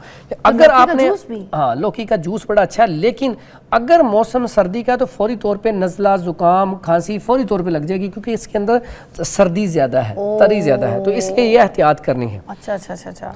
उसके बाद ये खीरे, ये ऐसी चीज़ है अल्लाह ताला ने इसको ना इस मौसम में इसलिए बनाया कि इसकी सलाद कसरत से खाइए। सलाद जो है इसकी बेहतरीन है, ये पेशाबावर है और बेहतरीन रिजल्ट है इसका इस मौसम में। SGOT और SCPT को कम करता है और साथ भूख को बढ़ाता है। अच्छा, ये तो सारा साल मिलता है खीरा। मुझे ये बताइएगा कि खीरा जो है कहते हैं कि रात को नहीं खाना चाहिए, कोई हैजा हो जाता है, बिल्कुल जितनी भी ऐसी चीज़ें हैं जिनके अंदर पानी बहुत ज़्यादा होता है, ठंडी होती हैं, रात के टाइम मौसम जी, तरबूज भी, उसका भी बेहतरीन वक्त दोपहर या सुबह का है। तो पपीते को क्यों कहा जाता है कि रात को खाना? पपीते का मिजाज गर्म है और वो डाइजेस्टिव सिस्टम के लिए बेहतर। अगर आपको कॉन्स्टिपेशन है तो अकेला पपीता ही सिर्फ आप खा लेना तो उससे आपका स्टूल खुल के आ जाएगा। रात को जी, रात को खा लें, दिन को खा लें, पपीता डाइजेस्टिव सिस्टम के लिए बड़ा कमाल का रिजल्ट है। आपने बात की भी तरबूज की, तरबूज इंतहाई बेहतरीन चीज़ है और जिस मौसम में ये आता है अल्लाह ताला को पता है कि इंसान के अंदर पानी की कमी हो जाती है और तरबूज के अंदर 90% पानी होता है। और तरबूज का अगर इस्तेमाल किया जाए तो ऐसे लोग जिनके मुंह के अंदर वो कड़वाहट रहती है, बुखार वाली कैफियत रहती है, पाँव के अंदर जलन होती है, भूख नहीं लगती और उनके अंदर नकाहत कमज़ोरी हो रही है या खून की कमी है, ये इतना ज़बरदस्त है खून की पैदावार बढ़ाने के लिए कि अगर आप मुसलसल एक एतदाल के साथ अगर आप डेली खाएं तो अगर आप सिर्फ 13 दिन या 21 दिन खा लें तो उसके बाद आप जाके अपना हीमोग्लोबिन चेक करवाएं, अल्लाह के हुक्म से वो पूरा हो चुका होगा। लेकिन इसमें एक गलती ना करें, चंद दिन पहले भी एक वाक़या हुआ है कि वो तरबूज खा के ऊपर से दूध पी लिया तो उसे फूड पॉइजनिंग हो गई, या चावल खा लिए या पानी पी लिया या कोल्ड ड्रिंक पी ली, ऐसा बिल्कुल नहीं कहना। तरबूज ऑलरेडी पानी वाला है, पानी Yes. का जैसा तरबूज खाया उसके ऊपर पानी पी लिया भर के बच्चों को दे देते हैं, वो वाकई नहीं करना गलती से भी उससे सही है। क्योंकि वो पानी कच्चा होता है उसके साथ मिलके वो डायरिया पैदा करता है, हैजा हो जाता है। तो इसलिए इसके खाने का तरीका बस ध्यान खरबूजे से का भी खाएं। मौसम आ गया, उसके बारे में भी बता दें। खरबूजा इतना कमाल का है, ऐसे अफराद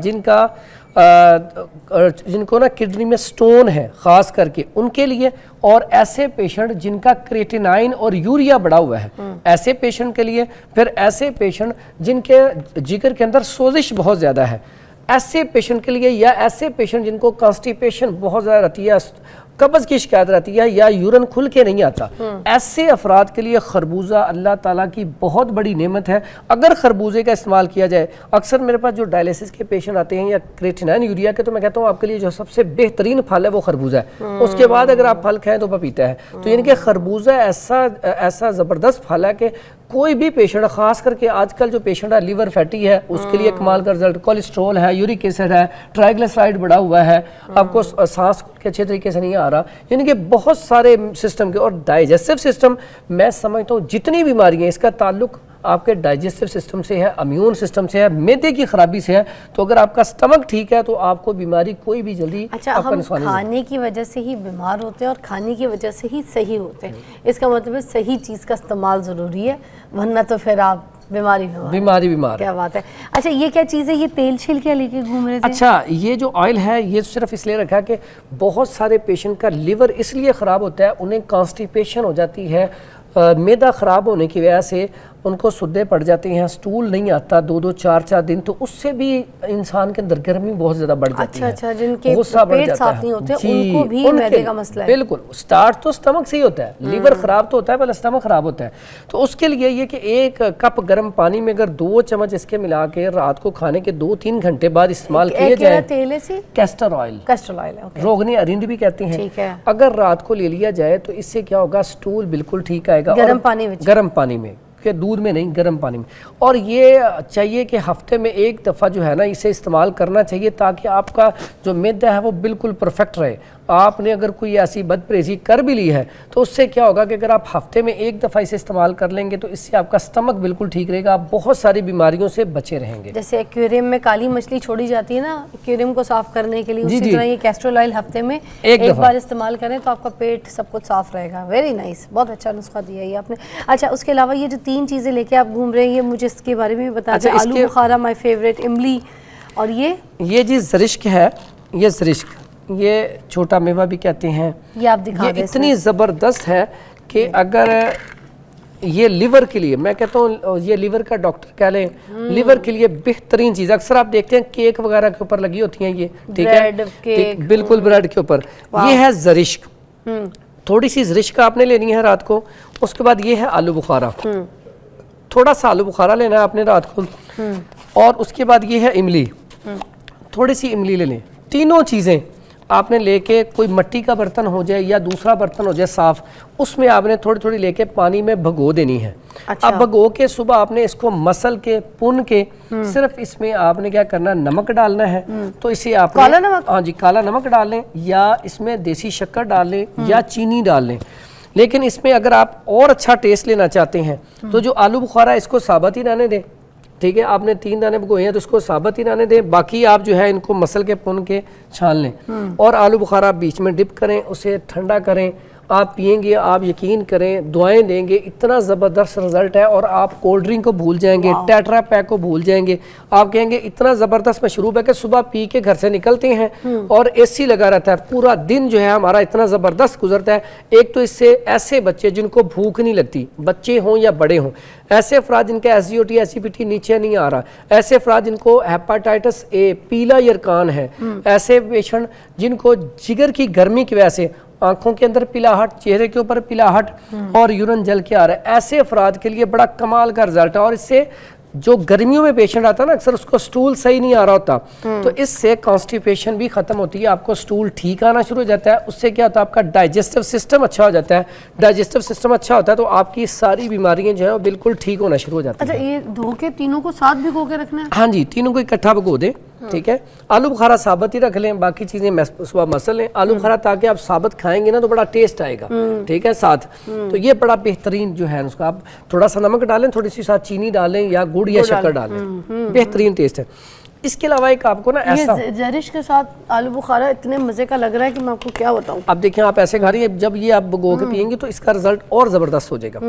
अच्छा, इसमें ना आपको एक चीज़ और बता दूं, ऐसे ऐसे नुस्खे हैं हर्बल में कि अगर हेपाटाइटिस हो गया है, SCOT SCPT बढ़ गया है, तो आप 50 स्टोर से लेके इस्तेमाल करें तो फौरी तौर पर रिजल्ट है।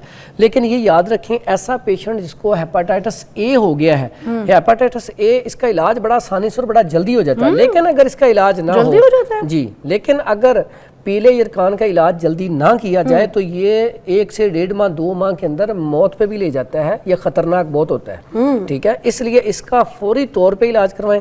जब भी ये मसला हो जाए फौरी तौर पे रोटी बंद कर दें, सालन बंद कर दें, सिर्फ और सिर्फ उबले चावल, उसके ऊपर दूध डाल के वो इस्तेमाल किया जाए, या इसके साथ साथ अगर गर्मियाँ हैं तो मुरब्बा गाजर इस्तेमाल कर लिया जाए, ये घिया कद्दू जो है इसका रायता इस्तेमाल कर लिया जाए। यानी कि आपने मशरूबात इस्तेमाल करने हैं और ऐसी चीज़ें इस्तेमाल, आप सलाद का इस्तेमाल कर लें। इसके 2 नुस्खे मैं बड़े सादा से बताने लगा हूँ। मूली के पत्ते या मूली का रस ये निकाल लें, 7 दिन आपने 1 गिलास इसका रस हो उसमें शक्कर मिला के 7 दिन पीना है और 7 दिन के बाद जाके आपने रिपोर्ट करवानी है। इस मौसम में मूली कहाँ से लाएंगे? ये मौसम आगे फिर मूली आ जानी है, लेकिन इस मूली में ये नुस्खा बता दिया। अब लोगों ने अभी तो वीडियो नहीं देखनी, वो तो पूरा साल देखती हैं। तो जब भी आए ये हेपेटाइटिस का इलाज है। इसके साथ साथ एक बड़ा सादा सा नुस्खा आपको बताने लगा हूँ जो फौरी तौर पे SCOT SCPT को कम करेगा।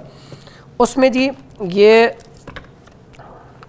ये चीज़ें हैं जी, इसमें तुख्मे कासनी ले लें 50 ग्राम, कलमी शोरा ले लें 50 ग्राम जी।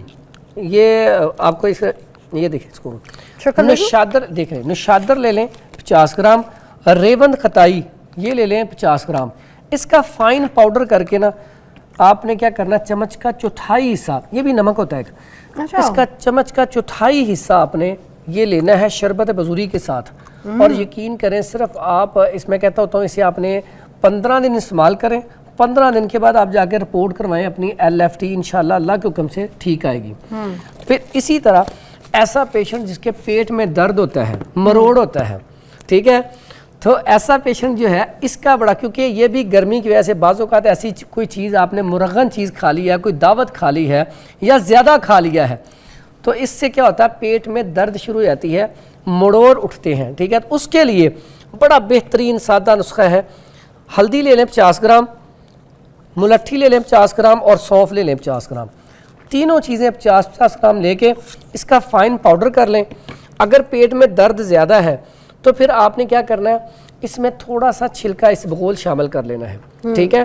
तो फिर आप इसे चम्मच का चौथाई हिस्सा इस्तेमाल करें तो फौरी तौर पे पेट की दर्द ख़त्म हो जाएगी। अगर मुस्तकिल दर्द रहती है तो फिर ये वाला नुस्खा छिलके के बगैर ही आप कम से कम 1 महीना इस्तेमाल करें। अगर आपको पहले कभी दर्द नहीं हुई, सिर्फ अभी 1 दिन में यानी कि दर्द हुई है, कोई चीज़ ऐसी खाई गई है, तो उसके लिए सादा सा नुस्खा है, छिलका इसबगोल ले लें और ठंडा पानी ले लें, उसमें शरबत बजूरी मिला लें या कोई भी मशरूब मिला के ठंडे पानी के साथ छिलका इसबगोल आपने उसमें डालना है, थोड़ा सा 1 दफ़ा हिलाना है और पी लेना है। यकीन करें वो छिलका अंदर जाके फूलेगा फौरी तौर पे। 5 मिनट नोट कर लें, 5 मिनट के बाद आपके पेट में दर्द नहीं होगी। यानी कि इतना अच्छा नुस्खा है, क्योंकि ये इन्फेक्शन थी और जो इसबगोल है वो जाके जब अंदर फूलेगा ना तो उससे लेप कर देगा, फौरी तौर पे आपकी वो दर्द रुक जाएगी। तो इसलिए खाने में भी एहतियात करें ना, जब गलतियाँ हम करते हैं, खा लेते हैं ज़्यादा या ऐसी चीज़ खा लेते हैं तो उससे फिर ये मसला स्टार्ट होता है। आज का सबसे वायरल नुस्खा जो मुझे बहुत फेवरेट हो गया वो हो गया ये ज़रिश, ठीक है, इमली मुझे याद भी हो गया, और ये आलू बुखारा। इसको आपने सारे प्याले में, मिट्टी के प्याले में लेके पानी डाल के रात को भिगो दें। उसके बाद सुबह क्या करना, आलू बुखारा छोड़ के तो ज़रिश को और इमली को जो है ना अच्छी तरीके से मल लीजिएगा उसी प्याले में, और उसके बाद उसमें काला नमक थोड़ा सा डालिएगा, थोड़ी सी शक्कर अगर है या गुड़ है वो डाल दीजिए ताकि उसका जो है ना टेस्ट ऊपर खुल जाए। और उसके बाद उसको छान लेना, बिल्कुल छान के पुन के पी लें। थोड़ा सा पुन क्या होता है, उसको स्टेन कर लें। अच्छा, वही छानी हुआ ना, हाँ छान लिया। अच्छा, फिर उसके बाद आपने उसमें क्या करना, हल्की सी बर्फ़ डालनी है, अपने बच्चों को भी पिला दें, खुद पी लें। और ये कितने दिन पी लें हम, गर्मियाँ पूरी? गर्मियाँ पूरी पिए। अच्छा, इसमें अभी टाइम है, एक चीज बता दूं कि टाइम नहीं है। ओके, फिर अगली दफा आज ये ले गया फरहान भाई। अच्छा, उससे वेट भी कम होगा। इमली है, बिल्कुल ऐसा। इमली का पानी आपको पता है आपका वेट कम करता है, और क्या बात है, आलू बुखारा भी आपका वेट कम करता है, आपके हाजमे के लिए भी अच्छा है। ये नुस्खा आज का जो फरहान भाई ने बताया, ये कहती हूँ $1 मिलियन नुस्खा है। थैंक यू सो मच, बहुत बहुत शुक्रिया। ठीक है, टेक अ ब्रेक।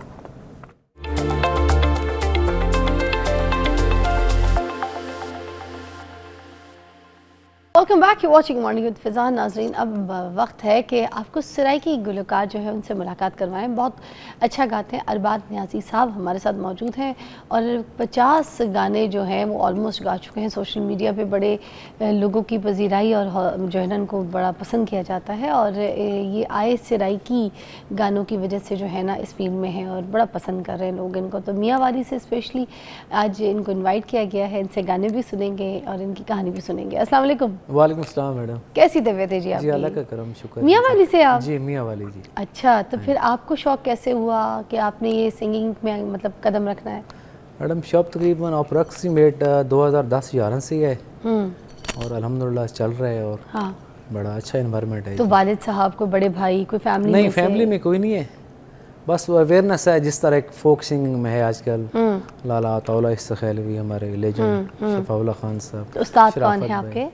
मेरे जो टीचर हैं म्यूज़िक के, गुलाम अब्बास बलेरवी साहब हैं हमारे, वो मेरे टीचर हैं अच्छा। म्यूज़िक। जी तो उनसे आपने सीखा? जी, उनसे सीखा। और किस उम्र से शुरू किया? पता कैसे चला कि आपको सिंगर जो है ना बनना है और आपके अंदर है ये टैलेंट? बेसिकली ये चीज़ें तो स्टार्टिंग से ना आपको फील होने लग जाती हैं, स्कूल कॉलेज से ना, तो फिर देन ऐसा ऐसा फील स्कूल में सुनते थे आपको लोग, टीचर्स, हाँ, आपके स्कूल फ्रेंड्स? में एक पीरियड जिस तरह एज पर रूटीन बज़ में अदब होता है, हाँ, फिर कॉलेज में? फिर कॉलेज में, फिर इस तरह अवेयरनेस, फिर यारों दोस्तों में, हाँ। तो फिर फील होता था कि शायद हम इसको अगर कंटिन्यू करें तो। तो सराइकी में बात कीजिए ना, आपकी तो ज़बान इतनी खूबसूरत मीठी है, आप सराइकी में बोलेंगे तो और अच्छा लगेगा हमें। मुझे समझ आती है, चलें जो आती है तो देखने फिर वाले को भी। जी बस फिर शौक ही अपना असा के सही भी सुन कैरी ऑन करा, तो अल्हम्दुलिल्लाह बड़ा अच्छा एक्सपीरियंस रही है, मज़ीद जारी है। शादी बना लिया आपने? हाँ, शादी हो गई है जी मेरी। तो सराइकी गाने गा गा के उनको मतलब जी लुभाया या? सुनते हैं, हमारे फैमिली भी सुनती है, नहीं, एंजॉय करते हैं। फैमिली नहीं, मैं आपकी जिनसे शादी बनाई है उनके बारे में पूछ रही हूँ। उनको अपने सराइकी गाने सुनाए? जी जी, वो उनको सुनते हैं, लुभाया? वो हमारे फैमिली से है, हमारा अपना फैमिली से? जी, फैमिली आपको है पसंद करती है बहुत, आपके गाने जी सुनती जी, है? सुनते हैं जी, काफ़ी अवेयरनेस अप्रूव करवाते हैं उनसे अपने गाने? सुनाते हैं जी, हम उनको सुनाते हैं, उनकी फरमाइशें पूरी करते हैं। तो कोई ऐसे गाने जो उनके लिए लिखे हों, गाए हों, आपने कोई लिखे भी है गाने? नहीं, लिखे नहीं है, हम तो सिर्फ गाने वाले हैं। लिखने वालों का एक अपना हमारे मियाँ वाली में है, ट्रेंड है, और काफ़ी नामवर लोग हैं, तो अवेयरनेस है उनकी, उनको उनके लिखे हुए हम गाते हैं और लोग सुनते हैं, पसंद करते हैं। अच्छा, सराइकी में जवाब दीजिए ना कि आप दुखी गाने ज़्यादा गाते हैं या फिर इश्क माशूकी वाले ज़्यादा, रोमांटिक गाने, कौन से गाने आप ज़्यादा गाते हैं? क्योंकि सराइकी बेल्ट में मोहब्बत भी बहुत है, तो दिल टूटना भी बहुत है।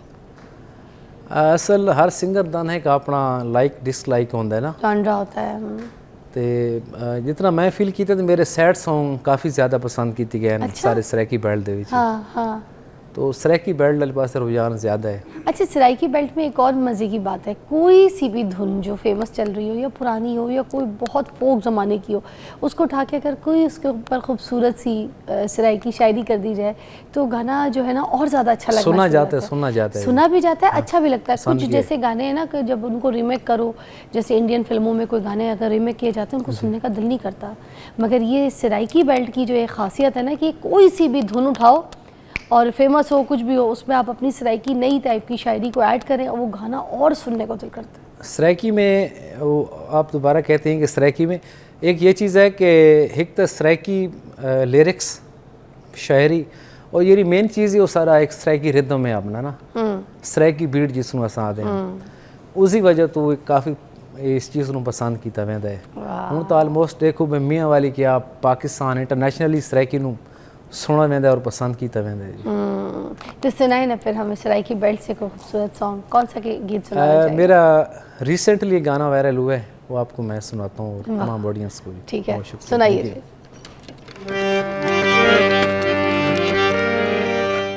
ये गाना हमारे बहुत अच्छे शायर हैं शादिल नियाज़ी साहब, उनका लिखा हुआ गाना अच्छा। है जी, बड़े सुता पिया राती हिक ख्वाब आए, हिक ख्वाब आए, साडे वेड़े सोना दा नवाब आए। देख के उस नू सवाद आए, सवाद आए, साडे वेड़े सोना दा नवाब आए, नवाब आए, अज ख्वाब आए।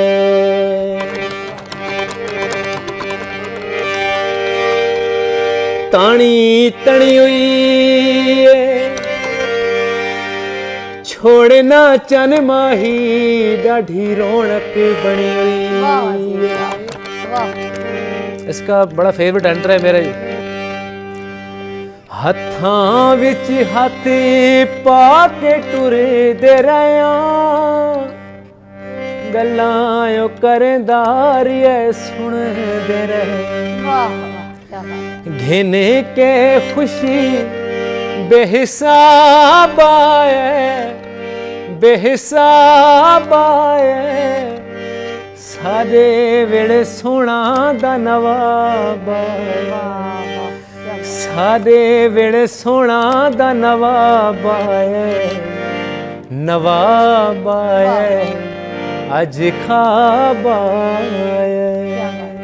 थैंक यू जी। वेरी नाइस जी, बहुत आला, बहुत अच्छा लगा। एक ब्रेक लेंगे, ब्रेक के बाद यहाँ पर सिर्फ इतना नहीं, बहुत सारे और गीत जो है हम इनसे फरमाइश कर सकते हैं। आइए ना फिर सुनते हैं।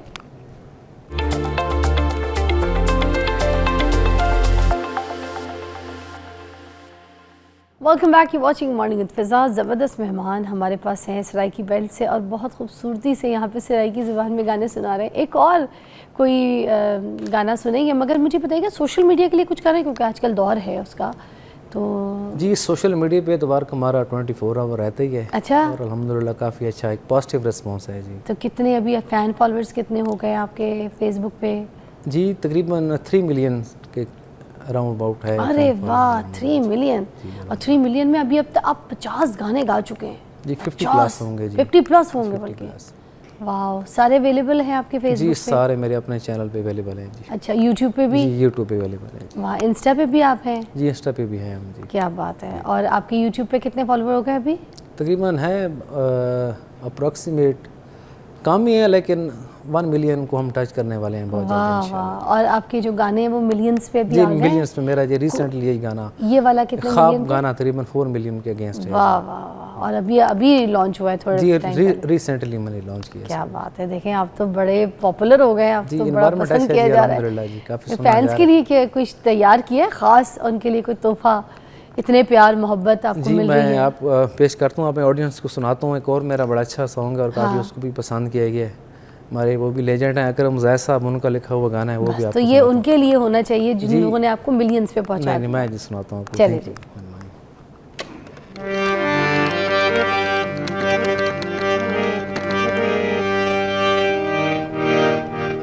चिट्टा मेरा चोला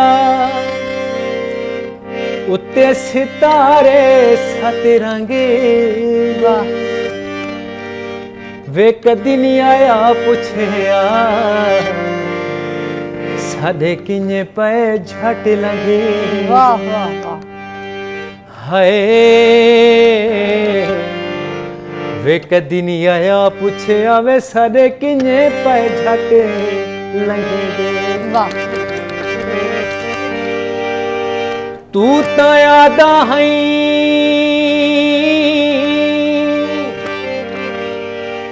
मैनू डर कोई नहीं,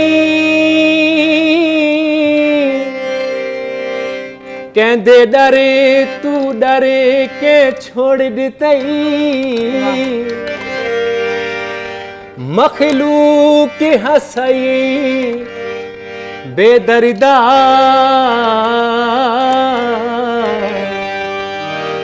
हमी तोड़ दी भर के छोड़ देतई। शक पौंदे काविश मिन मेरे हालात तुहरे के छोड़ देते, पहले पागल पागल आदा हुण पागल कर के छोड़ देते। कोई वे बागां विच मोरोंदा तेरे पिछे क्यों रुलदे वे, कोई तेरे जिया होरोंदा। नित आदियां मैनू सखियां हुण चाधिन रात तू अखियां। हाल विंजाई वदिए वंज कपड़े पा ढांगे दे, वे कदी नहीं आया पुछया साधे किन्ने पे झट लंघी गए। कदी नहीं आया पूछया वे सारे किन्ने पे झट लंघे दे। क्या बात है, थैंक यू। Very nice. एक बाजी पे हाथ रखे, एक और सुनेंगे हम आपसे अताउल्लाह ईसा खेली साहब का, या मंसूर मलंगी साहब का भी सुना सकते हैं, आपकी मर्जी। मंसूर मलंगी साहब का भी सुना सकते हैं, चलें ठीक है है ना।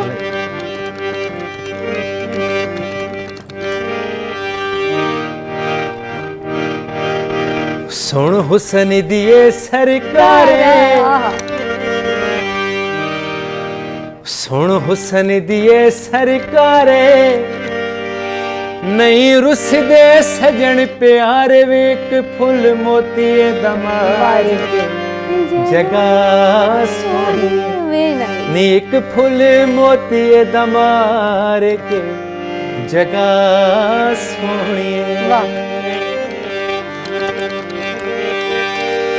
तानी तनी हुई है छोड़े ना चन माही, डाढ़ी रौनक बनी हुई है। वाह जी। बाजार विकांदी निसरी, बाजार विकांदी निसरी, नवी लगी ते पुरानी विसरी, वेक फुल मोती दमार के जगह सोनी, नीक फुल मोती दमार के जगह सोनी। वाह, बहुत अच्छा। एक अंतरा और कर दें, प्रोग्राम खत्म पे भी सुन लें। प्रोग्राम खत्म पे मैंने कही आखिरी अंतरा भी कर दें, अपने फैंस को खुदाफिज भी कह दें। बहुत शुक्रिया। जो एदा दर्दा हैं बदनामियां तू, वाह, मुड़ पहला हा नहीं करनी, नन करने दावे लजपालियां दे, उच्ची फखर तुबान नहीं करनी। तू मी समनू आजमाता हा, चा जिंद तेरे ना नहीं करनी। ए तां धोखा दिते कदी जारी भी देंदा, ओ मैं कसमें ना नहीं करनी। सुन हुसन दिए सरकारे,